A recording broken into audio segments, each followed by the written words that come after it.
kalau Engkau hadir di tengah-tengah Engkau kami. Tuhan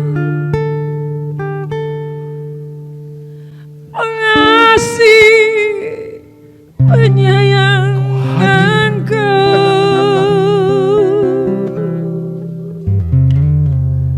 Engkau ada di depan kami. Murah hati Tuhan, panjang sabar Tuhan. Maka hatiku hancur. Kasihanilah aku, tolonglah aku.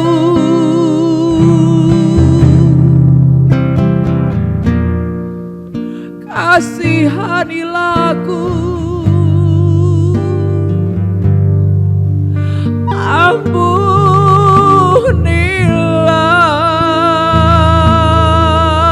Aku berseru padamu, ampunilah dosaku. Tuhan,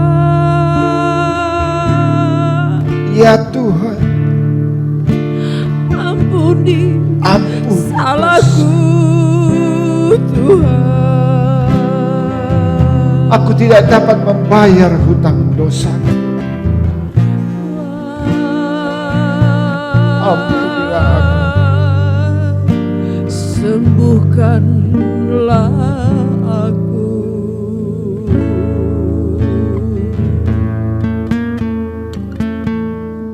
Akuilah Tuhan saudaraku, bahwa Dia adalah penguasa atas hidupmu.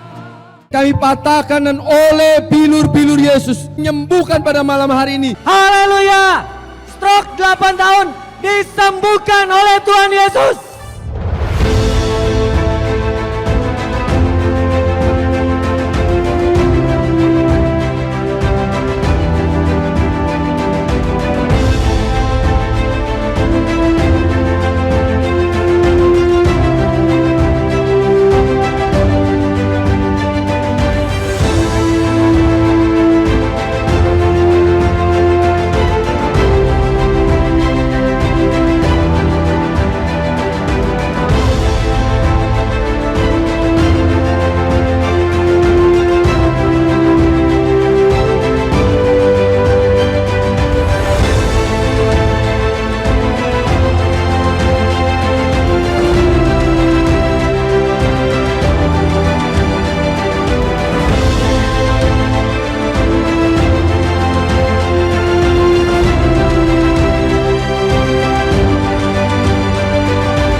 So when we are afraid, we put our trust in God. Jesus loves you and He hears you.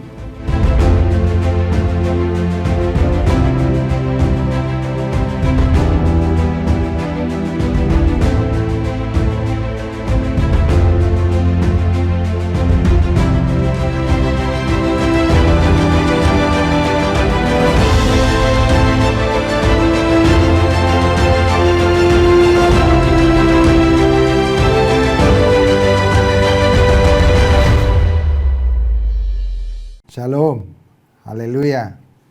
Saudaraku yang saya kasih dalam Yesus Kristus, selamat berjumpa lagi dalam acara KPPI Online. Pada hari ini 28 Mei 2020. Tema kita pada malam hari ini adalah rambut di kepalamu pun terhitung. Saudara, mari kita berdoa terlebih dahulu.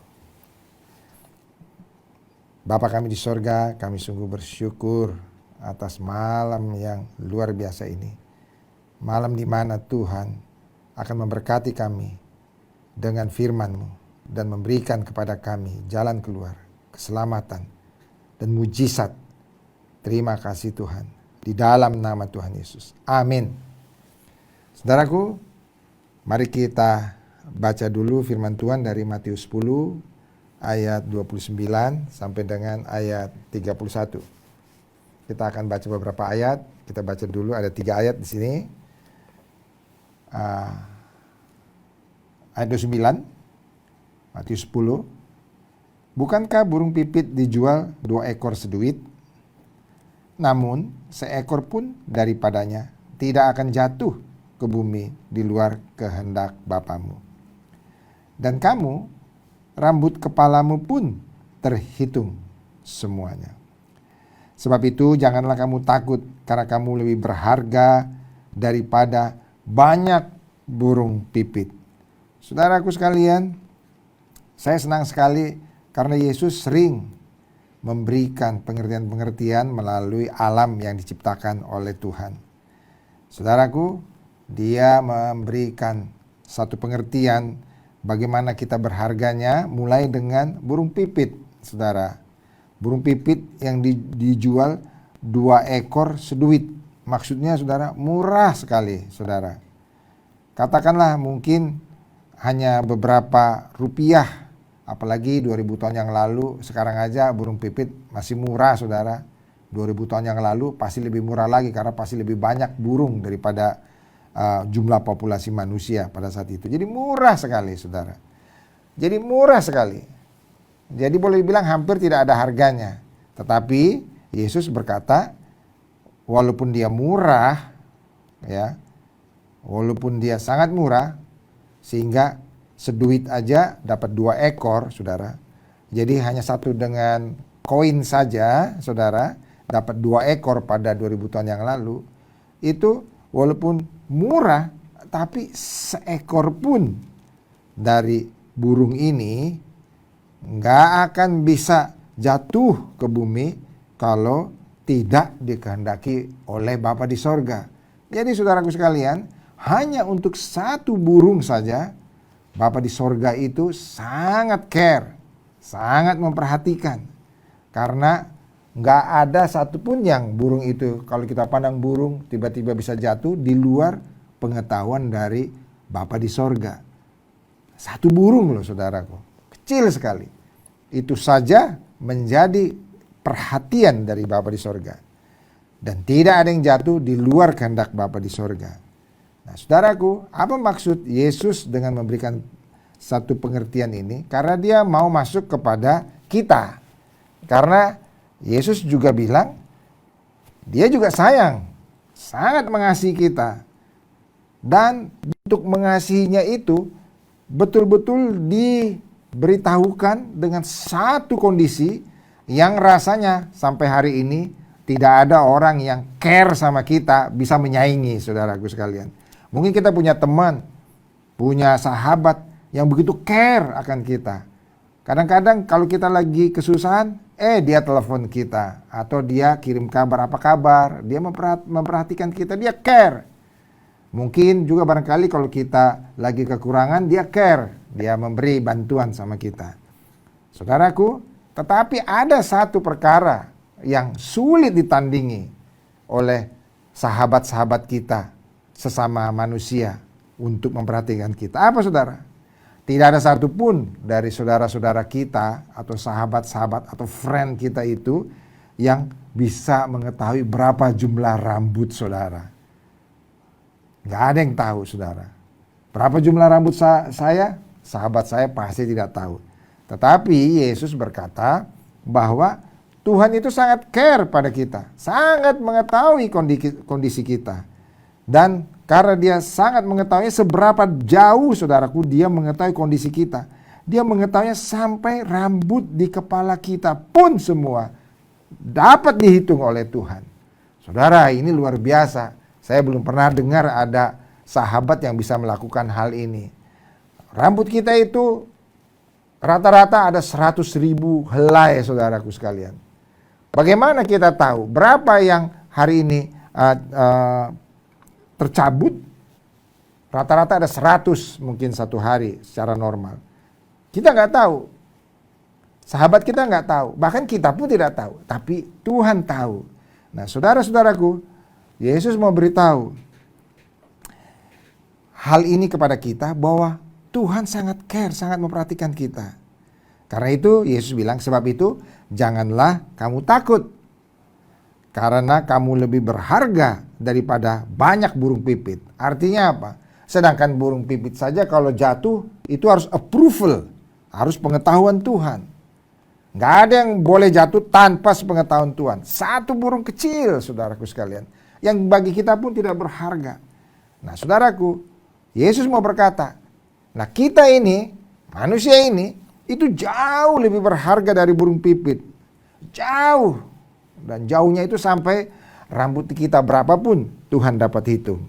Nah, saudara-saudaraku sekalian, kita diajarkan oleh Yesus bahwa Tuhan sangat memperhatikan kita. Nah, saudaraku, saya akan membawa saudara juga kepada ayat di Mazmur 139 yang berkata begini, saudaraku, di Mazmur 139. Firman Tuhan berkata bahwa Tuhan itu sangat tahu tentang kita. Sehingga dikatakan pada Mazmur 139 ayat 6, firman Tuhan berkata begini, ayat 16 maksud saya, matamu melihat selagi aku bakal anak. Ya itu aja dulu saudara, yang kebawahnya tidak kita perjelas pada hari ini. Tapi matamu melihat selagi aku bakal anak. Saudara, artinya apa?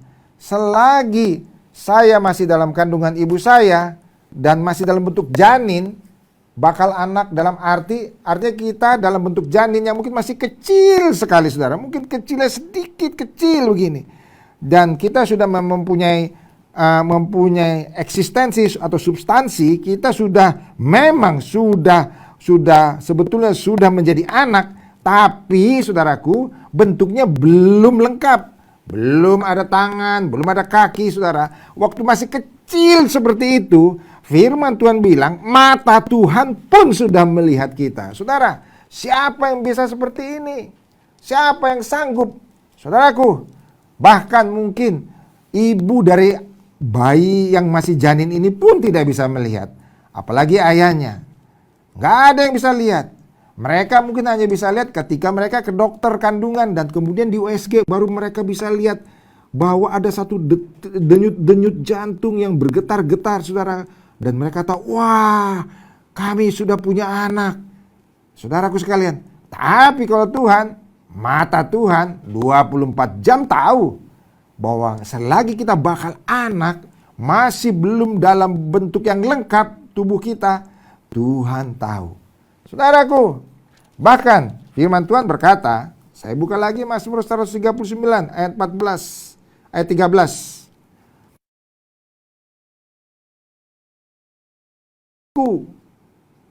Menenun aku dalam kandungan ibuku. Saudaraku, Tuhan juga mau beritahu, kita itu dikenal oleh Tuhan. Waktu kita masih di kandungan ibu kita, mungkin kita masih dalam posisi sedang dibentuk, buah pinggang kita, bagian-bagian dalam tubuh kita sedang dibentuk, mungkin kaki kita, tangan kita sedang dibentuk, sedang ditenun, istilah firman Tuhan, dalam kandungan ibu kita. Tuhan itu sangat tahu dan memperhatikan semua bentukan ini, memperhatikan penenunan aku di dalam kandungan ibuku. Luar biasa saudaraku sekalian. Saudaraku, saudara, Yesus mau mengajarkan bahwa Tuhan mengasihi kita. Bahkan saudaraku sekalian, diberi contoh, burung saja yang kecil diperhatikan Tuhan, apalagi kita saudara. Yesus juga berkata dalam Matius 26, 6 ayat 26, bahwa burung di udara itu semua dikasih makan sama Tuhan, apalagi kita. Nah, saudara-saudaraku sekalian, maukah kita sekarang menyadari bahwa Tuhan itu sangat kenal sama kita? Jumlah rambut kita dia tahu. Ketika kita dalam kandungan ibu kita pun, dia sangat mengenali. Dan bahkan ketika kita lahir pun, ketika kita sudah dewasa, jumlah rambut di kepala kita pun, dia sangat kenali, saudaraku sekalian. Nah, saudaraku sekalian, siapa yang bisa seperti ini? Sahabat mana yang bisa seperti ini? Siapa di dunia yang bisa care seperti ini? Saudaraku, Tuhan sangat tahu tentang kita. Mazmur 139 ayat 2 dan 3 sampai dikatakan begini, Tuhan itu tahu kalau kita lagi duduk, Tuhan itu tahu kalau kita lagi berdiri, Tuhan itu tahu kalau kita memikirkan apa, dari jauh saja dia sudah tahu. Tuhan itu juga tahu ketika aku lagi berjalan, Tuhan juga tahu ketika kita lagi berbaring, saudaraku sekalian. Saudara, Tuhan sangat tahu. Nah, saudaraku, siapa di dunia ini yang care, yang memperhatikan kita seperti Tuhan?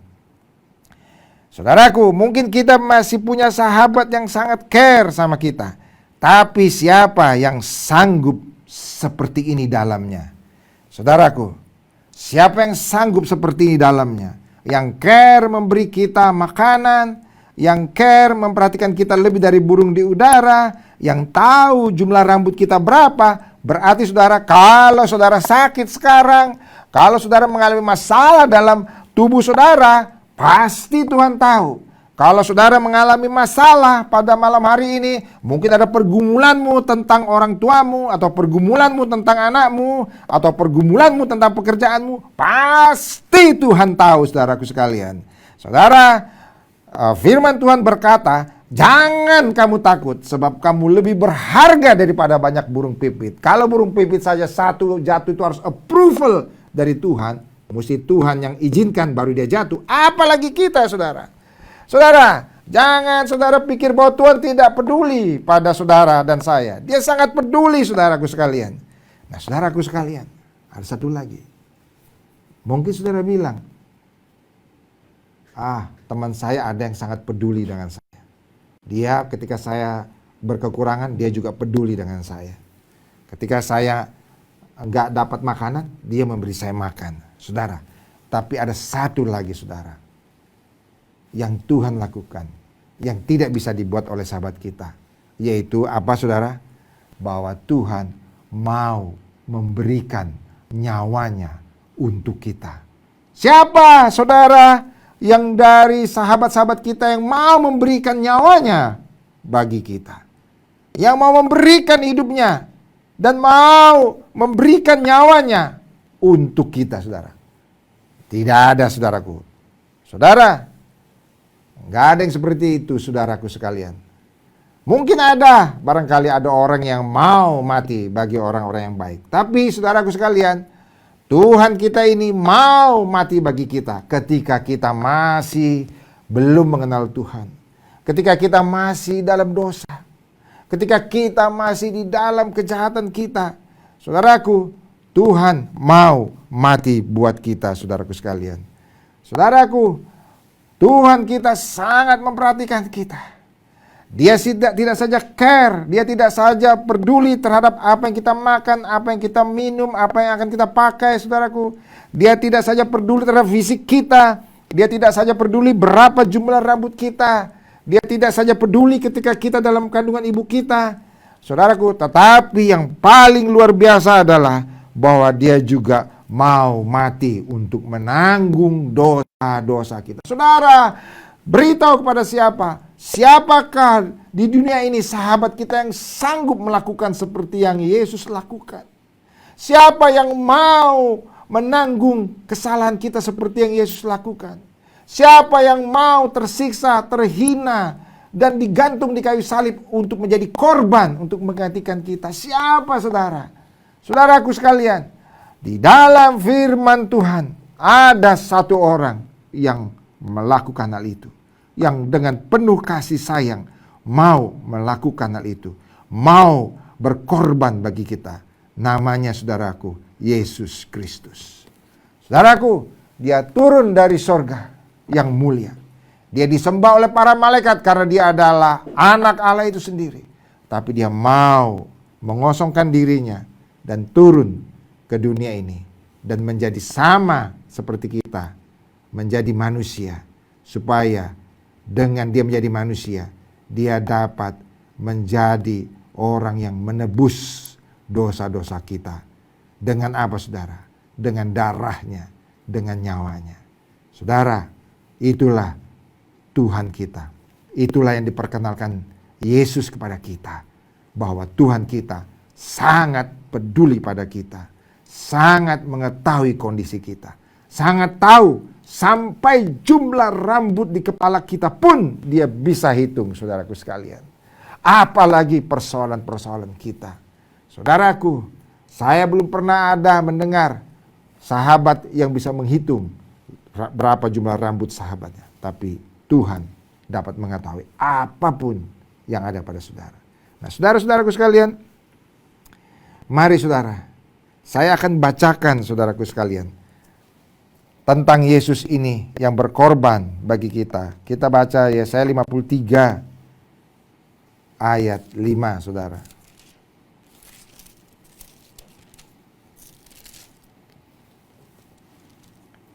Inilah saudaraku yang dilakukan oleh Yesus yang mau berkorban bagi kita. Inilah saudaraku yang mau dilakukan karena kasihnya kepada kita. Karena cintanya kepada kita. Inilah yang dilakukan Yesus, saudaraku sekalian. Dia lahir dan dia akhirnya disalibkan. Mari kita baca. Saudaraku, kenapa dia disalibkan? Kenapa dia tersiksa dan mati? Mari kita baca, saudara, Yesaya 53 ayat 5. Tetapi dia tertikam oleh karena pemberontakan kita. Dia diremukkan oleh karena kejahatan kita. Ganjaran yang mendatangkan keselamatan bagi kita ditimpakan kepadanya. Dan oleh bilur-bilurnya kita menjadi sembuh. Saudaraku, apa yang dilakukan Yesus, saudaraku? Dia menjadi tersiksa dan menderita. Dia tertikam, dia diremukkan. Dia betul-betul didera dan disiksa sampai dia mati. Untuk apa, saudara? Supaya dia dapat menjadi korban penebus dosa-dosa saudara dan dosa-dosa saya, saudaraku sekalian. Itulah yang dilakukan oleh Yesus Kristus. Dan firman Tuhan berkata dalam Yohanes 3 ayat 16. Karena begitu besar kasih Allah akan dunia ini, sehingga dikaruniakannya anaknya yang tunggal, Yesus Kristus, sudah, supaya barang siapa percaya kepadanya tidak akan binasa, melainkan beroleh hidup yang kekal. Barang siapa percaya akan pemberitaan ini, barang siapa yang percaya kepada Yesus yang mati di kayu salib, menanggung dosa-dosa kita, dosa-dosa saya. Barang siapa yang percaya, maka dia tidak akan dihukum, tidak akan binasa, melainkan beroleh hidup yang kekal. Diselamatkan, saudara. Diselamatkan, akan memperoleh hidup yang kekal bersama dengan Tuhan di sorga. Maukah saudara percaya kepadanya, saudaraku? Maukah pada hari ini saudara bertindak untuk mengambil keputusan untuk sungguh-sungguh percaya kepada Yesus yang sangat mengasihi kita dan yang mau mati bagi saudara dan bagi saya, saudara. Bagi saudara yang mau, mari saya akan berdoa bagi saudara untuk menerima Yesus sebagai Tuhan dan Juru Selamat. Mari kita berdoa, saudaraku sekalian. Tundukkan kepala saudara, kita berdoa dan ikuti doa saya. Tuhan Yesus, saya percaya kepadamu. Engkau mengenali saya dari ujung rambut saya sampai ujung kaki saya. Engkau mengetahui saya. Engkau mengetahui segala dosa-dosa saya. Ampunilah segala dosa-dosa saya, Tuhan. Engkau yang menanggungnya di kayu salib untuk menebus dosa saya. Masuklah ke dalam hati saya, Tuhan. Dan mulai malam hari ini, biarlah Engkau yang menyucikan hati saya dan menghapuskan dosa saya dengan darah-Mu yang kudus. Dan biarlah mulai malam hari ini Engkau ada diam dalam hati saya sebagai Tuhan dan Juru Selamat saya. Amin. Amin, saudaraku sekalian. Saudaraku, kalau saudara percaya pada Yesus, saudara menerima Dia, maka sesuai Yohanes 1 ayat 12, maka saudara disebut sebagai anak-anak Allah. Saudaraku, selamat datang di dalam kerajaan Allah, saudara. Saudara dikasihi oleh Tuhan dan sangat dikasihi. Dan status saudara bukan main-main, saudara. Saudara bukan tamu. Saudara bukan apa-apa. Tetapi saudara anak dalam kerajaan surga. Status yang sangat tinggi. Nah, saudaraku, bagi saudara-saudara yang percaya pada Tuhan dan anak-anak Tuhan, ada satu lagi yang hendak Tuhan berikan bagi saudara, yaitu kesembuhan. Nah, saudara-saudara, siapa dari saudara yang sakit pada malam hari ini? Siapa yang pada hari ini sakit? Siapa yang mengalami pergumulan? Siapa yang mengalami satu penderitaan? Mungkin di dalam tubuhnya ada satu sakit yang sangat begitu menekan. Atau mungkin jiwanya sangat labil karena begitu banyak masalah. Atau mungkin ada sakit yang tidak bisa disembuhkan lagi. Atau mungkin saudara sakit COVID-19 yang belum ada vaksinnya dan obatnya. Atau mungkin saudara sakit kanker pada malam hari ini. Atau mungkin saudara buta pada malam hari ini. Atau saudara lumpuh pada malam ini, stroke. Saudara, Yesus sanggup menyembuhkan saudara. Dia sanggup, saudara. 2000 tahun yang lalu Dia menyembuhkan banyak orang dan membangkitkan orang mati. Dan Dia tetap sama. Dahulu, sekarang, dan selama-lamanya. Nah, saudaraku sekalian, sebelum saya berdoa, saya akan membacakan saudaraku sekalian dari Lukas 7 ayat 11.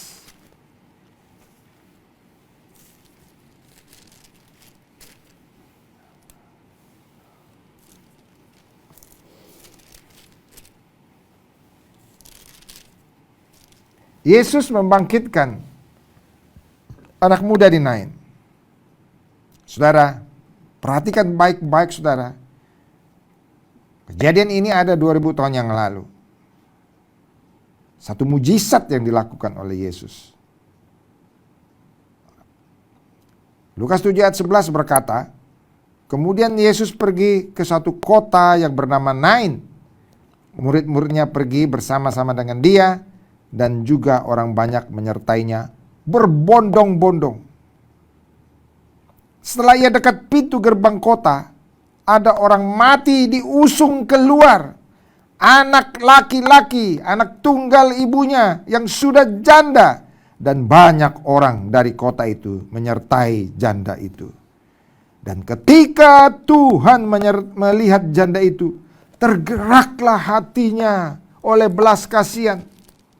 Lalu ia berkata kepadanya, jangan menangis, saudaraku. Yesus melihat janda ini punya anak laki satu-satunya mati, saudaraku sekalian. Tergeraklah hatinya oleh belas kasihan. Dia sangat berbelas kasihan melihat ibu ini sudah tua dan anaknya satu-satunya laki-laki mati.